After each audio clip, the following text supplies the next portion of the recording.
If Republicans get control of the House and the Senate in 2010, you watch how quick they grab that Constitution and put it to use. And then you ask yourself, why weren't people wise enough to listen to Bob Furtick and to David Swanson and others who said that we needed to impeach Bush and Cheney? These are complex times we live in. Your roadmap through these times is a wonderful book called Daybreak.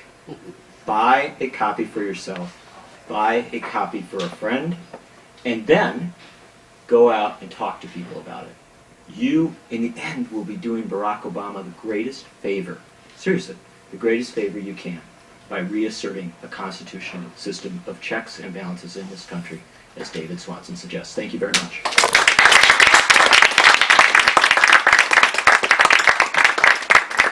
A reference to the old right, because I really, you know, that the first person to sign on to Jim McGovern, who's not George McGovern's son, the congressman from Massachusetts who's got an exit strategy, forced the Department of Defense to come up with some kind of timeline for getting out of Afghanistan. First person to sign on was Walter Jones from North Carolina, a very, very conservative, old right Republican. And I have great love for the old right Republicans, not on abortion or gay rights, but on foreign policy, you bet. Absolutely. Right. Well, the floor is yours. Yeah. Yeah. Is there any structure whereby a citizens group could do an end run and do this through the courts, bring these guys to heel? You can't. Is there some such thing that we could do? Well, you can work with groups abroad that are bringing suits in foreign courts and pushing for international prosecutions. You can work with groups and create new civil suits, and there have been encouraging rulings on the possibility of some of these criminals being held accountable through civil suits for crimes that they have not been indicted for. There have been some horrendously, outrageously bad rulings as well. You can also pursue the local and state strategy around the fact that many of these crimes are crimes under state and local law as well. It is undoubtedly a crime under the state laws of New York to spy on people without a warrant, to torture people, and under the argument made by Vince Bugliosi, to murder people by sending them off to risk their lives in an unnecessary illegal war. So there are certainly strategies to make prosecutions happen at all levels, local, state, national, international. We can also keep demanding of the United States Justice Department that it enforce some justice, but it doesn't work for us. We don't unelect it. We don't defund it. We don't control its life. We do have some people down the street who are supposed to represent us in the United States Congress. And the United States Congress has a heck of a lot of power over the Justice Department that we don't have. And the United States Congress can bring anybody in and make them testify about their crimes, and can impeach people, and can use that threat of exposing more evidence and compelling people to squeal on each other to force the Justice Department to enforce some justice. There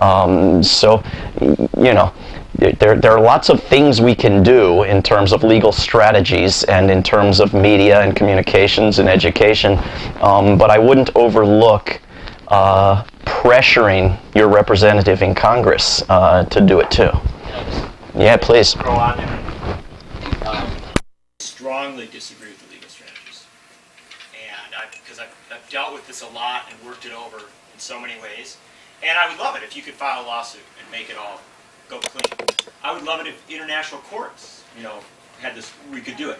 The fact of the matter is, it is comic to think that the court of final appeal on anything like this, the U.S. Supreme Court, which gave the presidency in 2000 to a guy who wasn't elected, is somehow gonna go, whoa, but we can't have illegal wars and stuff like that. It is not a strategy that is realistic in these times. And I think that it also is a dodge. The fact of the matter is, Congress was established to check and balance to a far greater extent than the judiciary. And where I see the real failure, the real struggle here, is frankly not just on Democrats. I think we all go, oh, if only the Democrats would rise up. This is fundamental stuff. This is fundamental stuff. They swear an oath, and so I think we should bang away a lot more on our members of Congress about it. And I will tell you, you mentioned Jerry Nadler, right? I mean, Ms. Gillibrand, who's going to try and run for re-election as a liberal, right? God. She's going to try and appeal to you in some kind of way. This is the kind of stuff to talk about. Don't get tripped up in all the minutiae. Say, look, what are you going to do about the fundamental flaw in how we run the country? That we can't stop illegal and immoral wars. I'm 61. I remember 1968. I went to Washington, blah, blah, blah, blah. I don't see that much different between the right and the left. A few words, okay? The right, I see basically the attitude is, we're going to do what we want to do because we want to do it. The left wants to we want to do something that's going to make us feel good. I don't see much of a difference there, because the left will do the same damn thing they did in '68. They'll fuck it up, they'll screw it up, and they'll throw out the same tired vocabulary that frightens the nation. The left has to take some kind of responsibility for developing a new vocabulary. And I hate to say it, but Obama has a way of finessing things, okay? I don't know, or somebody in there has a way of finessing things. There's got to be some way to reach across the aisle. In some way, I don't find the skeletons, whatever. But I don't think the left can do this without the rest of America. The left can get on a bunch of buses and go to Washington and have a great time, but they may screw us, like they did in '68. They made themselves feel good, and then we got Richard Nixon. Yes, indeed. So I'm worried about, I'm not worried about people going to Washington, and I would not get in the road to block a bus to go there, but I'm worried about a half-assed idea without a thought going down there, going down there and saying, and pissing everybody off in the country who's this side of frightened. I have a friend in Arkansas, and I've read things in the newspaper, conservative friend in Arkansas and here and there. There's a lot of, is it the red states that are Republican? Right. Okay. There are a lot of people out there who are looking askance at all of this. Okay? How do you bring those people in to exert the force? We don't need any pressure on the Democrats. The Democrats say things like, that was a good question. Yeah. How do we bring those Republicans? yeah, how do we bring those people in, And because the Democrats are kind of a lost cause now, They say things like, How we're about against... letting the speakers speak? Well, one other thing, one other thing, and I'll be... One other thing. The Democrats... That's why the left has failed, or the Can we- anti-war yeah, has yeah, failed. I'm This sorry. go Go on and ahead. on and on Go ahead. forever. Thanks. So everybody understands the question. I mean, even before asking it, we know the situation we're in. I do not think you should hate to say an obvious criticism of someone because he's president. I think you should consider that your duty as a citizen to say that criticism of someone. They are president, and they should be held to the same standards as anyone else. I think that a lot of what we're dealing with reaches across the political spectrum when we're outside the Beltway, and we're talking about ordinary people. People at the extreme right, just as anywhere else, are fed up with a system where you can't unelect anybody, where everyone's bought and paid for by corporations, where the districts are gerrymandered, where the ballot access rules are so restrictive, where we're giving all of our money to Wall Street, and in many cases where we're giving all of this money to wars and the military with no accountability there. These are not left-wing issues. And when you hear these people ranting about czars, what they're ranting about is the idea of a president having power without oversight from Congress or the people. Now, they're nuts, and the czars are nothing new, and the czars are the least of it. And if Bush had had a torture czar and an illegal war czar and so forth, it wouldn't have made it any worse. But what they're upset about, through whatever combination of motivations and racism and the rest of it, is in part the same thing we've been talking about here tonight, which is in no way a left or right issue. It's only a partisan issue in the sense that people who have misplaced their loyalty to the Republican Party think it's okay for a president to do anything if he's a Republican. And people who have misplaced their top loyalty in the Democratic Party, the same thing. If the president is a Democrat, it's okay. And all of those people are really risking destroying this nation, and with it the world, through very short-term goals that are very, very misguided. And so we have a lot of educating to do across the political spectrum, and above all, in Washington and in Congress. But I think being afraid to engage in a public demonstration or to nonviolently resist what's happening because that might not win over somebody who's afraid or misunderstands, is to risk a defeatist attitude that comes out of a fear that it could be fatal. I think that. I didn't mean the war. I meant Wait a second. I think. Can I say something? Yeah, please. Sort of, Apple saying, I'm 60. I remember 68. I'm also from Chicago.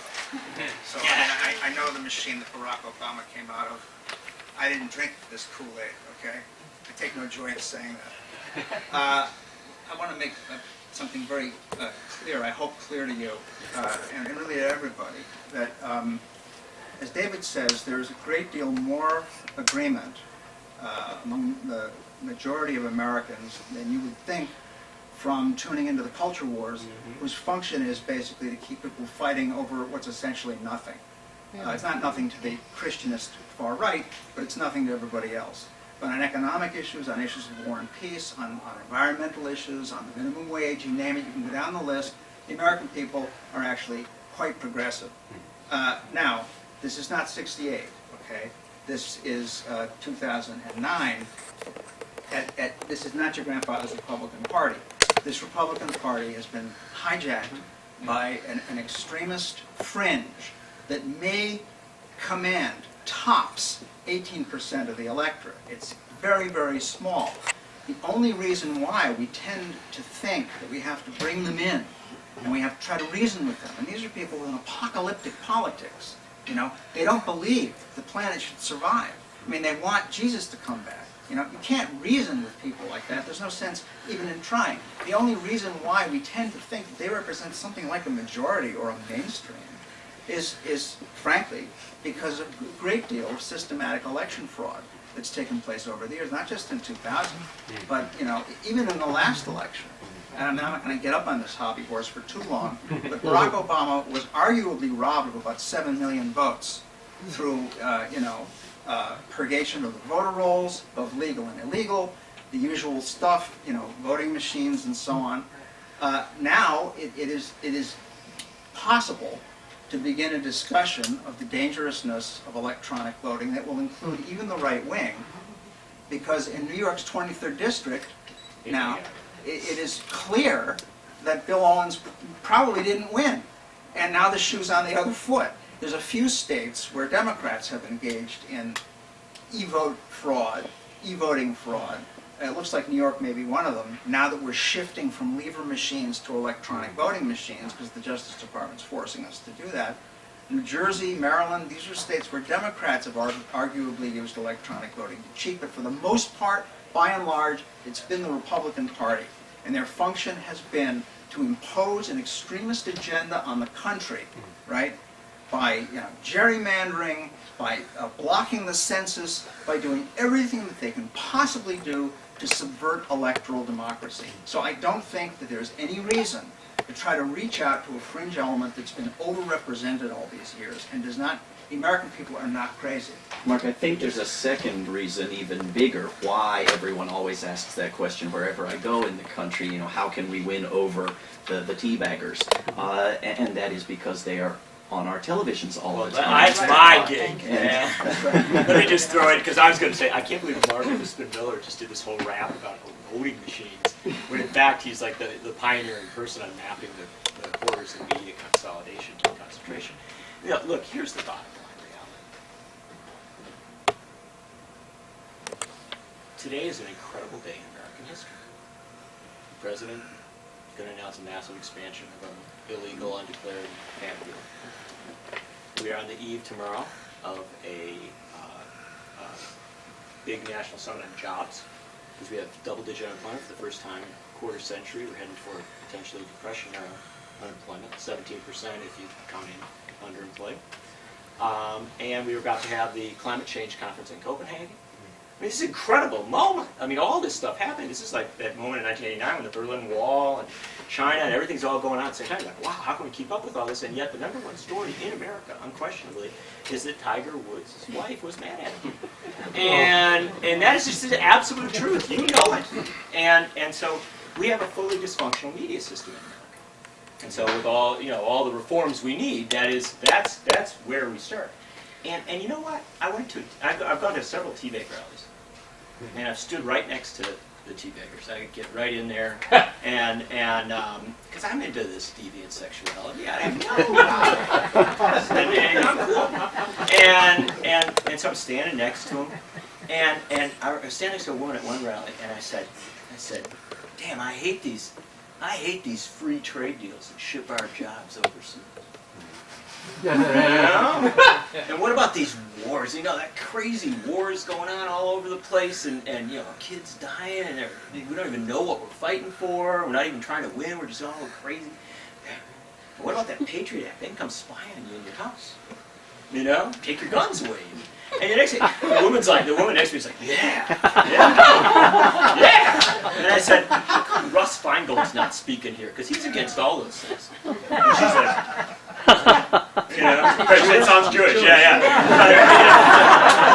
But the bottom line is, I have absolutely no discomfort with reaching out to even to those people, because most of the people there are just really mad, and a chunk of them are in fact flat out burning racists because we can't figure out how black guy can be president, and that, you know, those bunch you're going to have a little trouble with, but there's the core of the anger in this country. Core of the anger in this country is something we can talk to, but we can't talk to it by saying, and I say this to somebody who voted for Obama pretty comfortably, we can't talk to those people by saying, oh, Barack Obama's great, he's doing everything right.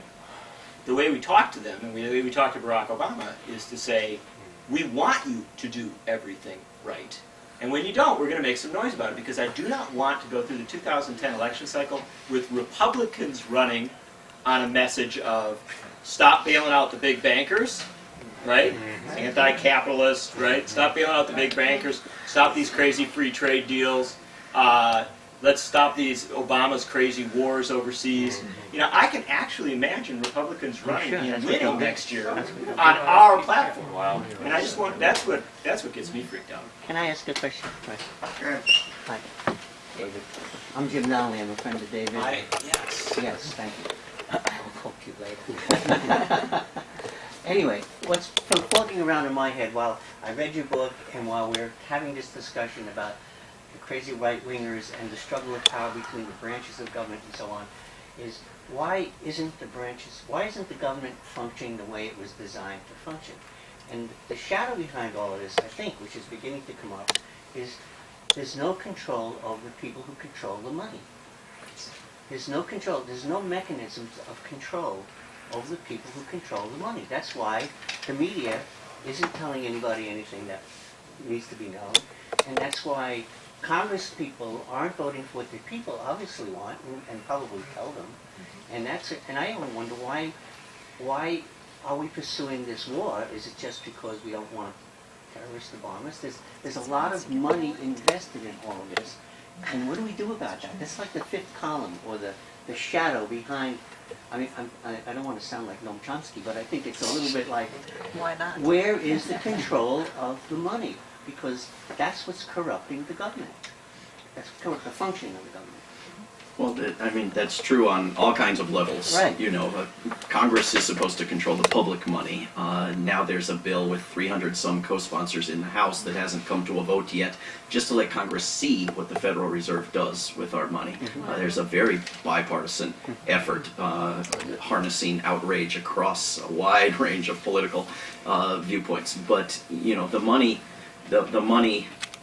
in the Congress and the money in the White House that makes it unlikely that that ever becomes law is a system of legalized bribery that has been established. That I was afraid today, it may be next Tuesday, it may be any day now, will be expanded beyond all imagination, dwarfing everything we've seen heretofore, if the Supreme Court lifts any limitations on corporate bribery. That is, corporations as persons have the free speech right to bribe elected officials because that's speech, and so you cannot have limitations on corporate campaign contributions. The failure of the whole government in healthcare and the economic situation is just, imperial power almost has no meaning in a sense, because it has meaning within a certain context, but then is there really power in the government anymore? Is there really power?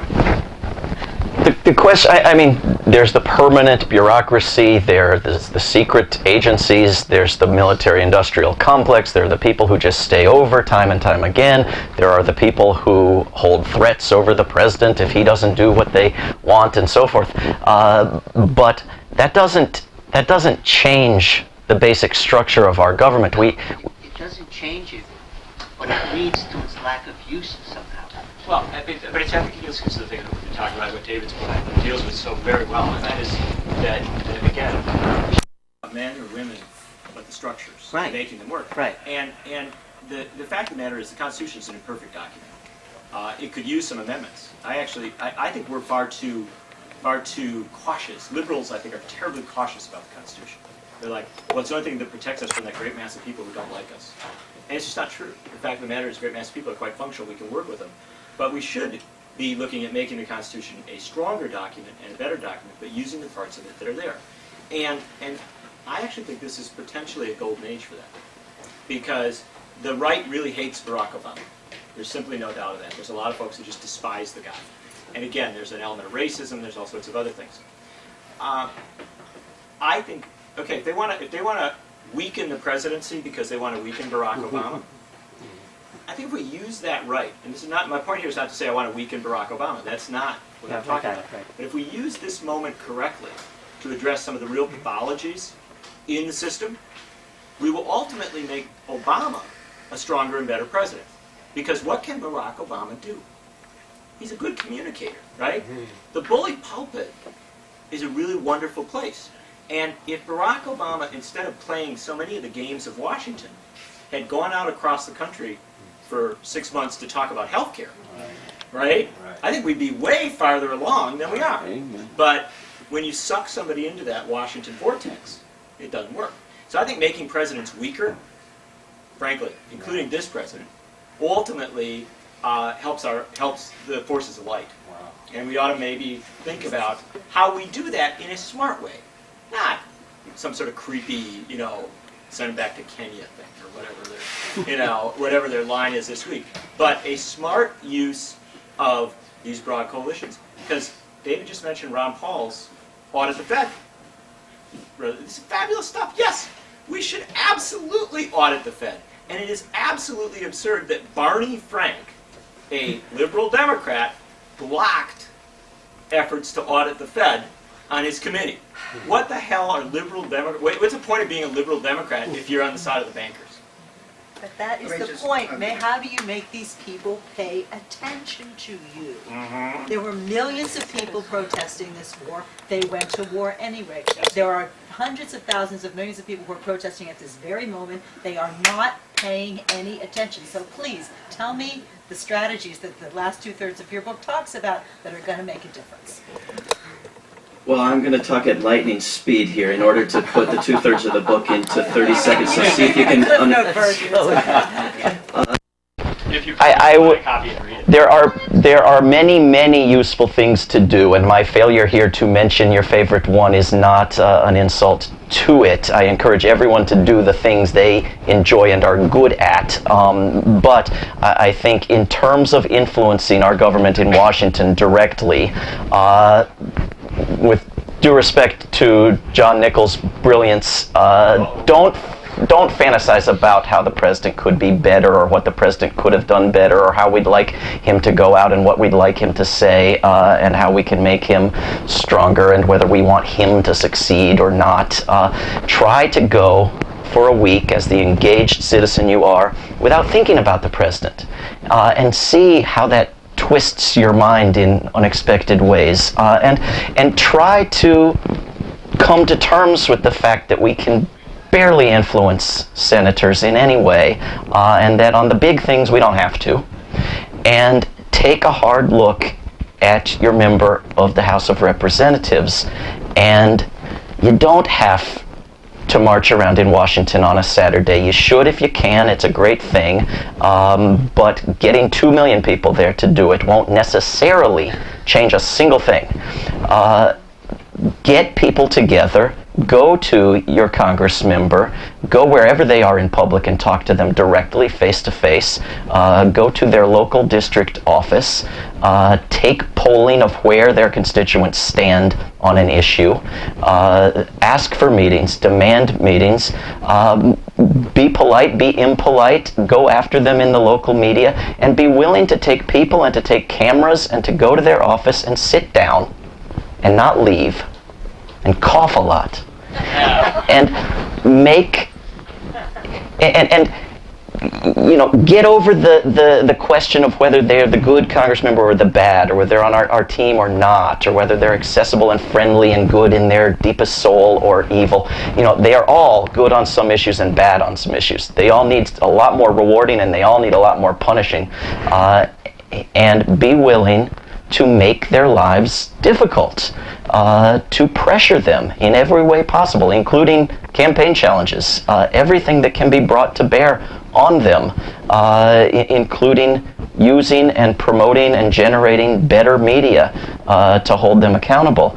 And understand that you might not accomplish it by next week, and you might not accomplish it by next year, and you might not accomplish it this decade, and you might not accomplish it while anybody in this room is still alive.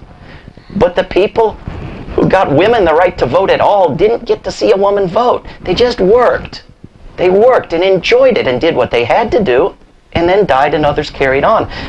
And so find the most strategic approach possible, enjoy working on it, and work on it. And it's a far better life than sitting home complaining. There are medical studies that will show you it is good for your health to do it, right? So, you know, by all means, get the most out of complaining. Complaining can be a fun thing, but it cannot be anywhere close to as fun as joining with your neighbors and doing what needs to be done in a dramatic and colorful and street theater manner, and pushing these people and not worrying about whether they're going to be pushed far enough this week or this month or not. Just doing it. And you will find that things open up and more people join in and more people come to understand the relationships and the fact that all our resources going to the war and the military is directly impacting them, whether we have a draft or not. It's impacting everything in everyone's life, and we'll succeed far more easily than anybody thinks. So I would encourage everyone to come to terms with what we're up against and what's more difficult and what strategy won't work as well as what other one, and explain any of that that's new. But don't tell us anything about how people were more active in the 60s, or there's a campaign finance system that's corrupt, or anything that everybody in the room already knows, only to discourage each other. Because that is not wise. It's morally inexcusable. Let me just... No, not I'm not. Let me offer you. not as good a Christian or as good a healthcare advisor as David. Because he has just offered a very, this incredibly, you go at it every day because it's the right thing to do, and also to make you healthy, right? So these are, and those are both really good. That's I say that to my daughter all the time, and at which point she does whatever she wants anyway. Let me offer you this notion. I kind of like those really apocalyptic Christian. I don't have to say agree with them, but I like the notion that these really are kind of crazy, complicated, bizarre, changing times. Like a lot of bad stuff. Like I get people send me emails about peak oil and things like that, and all these things that we're going to crash into walls, and Greenland is going to become independent because it's now warm, and all these things are happening, and it just strikes me that if indeed we do live in these sort of wrenching, complex times, like maybe capitalism really did hit a wall a year ago, and we just haven't quite realized it, then our job is to recognize how to intervene in the reality of our moment and take advantage of it. And the fact is, I cannot believe on all these issues that our number one thing is that we're not going after the bankers. I'm being very blunt with you. Because polling shows, right now, 93% of Americans are in a hate banker category. I mean, Mussolini is more popular than a banker in America today. But I want to emphasize this is a really big deal. So the openings are there. Now you say, well, will they listen to you? It is possible they won't. Possible? In fact, likely. But if indeed they're not listening to you, and you've got 93% of the people over there in that place, then maybe things that we thought were impossible are now possible. And maybe a well-chosen primary challenge to someone is no longer as crazy as it seemed 2 years ago or 4 years ago. I'll give you a very good example. Marcy Winograd, who's a friend of ours from Los Angeles, ran 2 years ago against Jane Harman, who is a horrible Democratic member of the House. And Marcy got 38% of the vote. She lost. Running anti-war, Harman was sort of pro-war, pro-patriot act, all this bad stuff. Marcy is back, and she's going to win. She's going to win in that California primary. She's going to beat Jane Harman. And I'm looking around the country, and I cover politics for a living, and I'm seeing races across this country where it appears to me there is a very good chance that the forces of light are going to prevail. Next Tuesday in Massachusetts, they got this big primary to replace Ted Kennedy. And do you know what the candidates in that primary are competing on? Who's the most against surging new troops into Afghanistan? Congressman Capuano, whose name I can't even pronounce, has TV ads on where he says, I will never send our sons and daughters into a conflict where we don't have a theory for how we're going to get out, what our mission is, and stuff like that. And then he ends the ad going, never. Martha Coakley, the Attorney General of the state, just came out and said, I don't really care what Obama says tonight. I just can't be convinced that it makes sense to send the troops in. Do you understand what I'm saying? I think we are in a place where our media won't tell us, and where our political class won't tell us. And so we have to read more, David's book, and a lot of other things. Anything Mark Crispin Miller writes, and just kind of get yourself informed enough. Go to Democrats.com, one of the most outstanding websites ever, and get yourself that information, and don't intervene like it was '68. Don't intervene. I know you wouldn't. Don't intervene like it was '98. Don't intervene like it was 2008. Intervene like it's 2009. Like all the things that are going on, because I really do believe the smartest people around are the tea bakers, right? They're about 9% of the population. Polling shows it, roughly 8-9%. And they said, well, we don't really want Obama to succeed. And damn it, they haven't done pretty well with 9%. Because I think they're ahead of the curve. And this is the thing about media, the final thing. Everybody thinks Obama, harnessed the digital age, right? Like, oh, wow, he's this smart guy. He knew how to use the internet. Figured out all the tubes, everything. Well, that was internet politics, probably 2.0, because Dean 4 years earlier was, right? But the tea baggers and those guys have done 3.0. They've done the next one. They really have.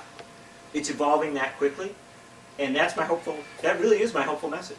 That things are so wild, it's evolving so quickly, that we have real opportunities, I think, to intervene. But we can't intervene by thinking, what we did 10 years ago or even 5 years ago.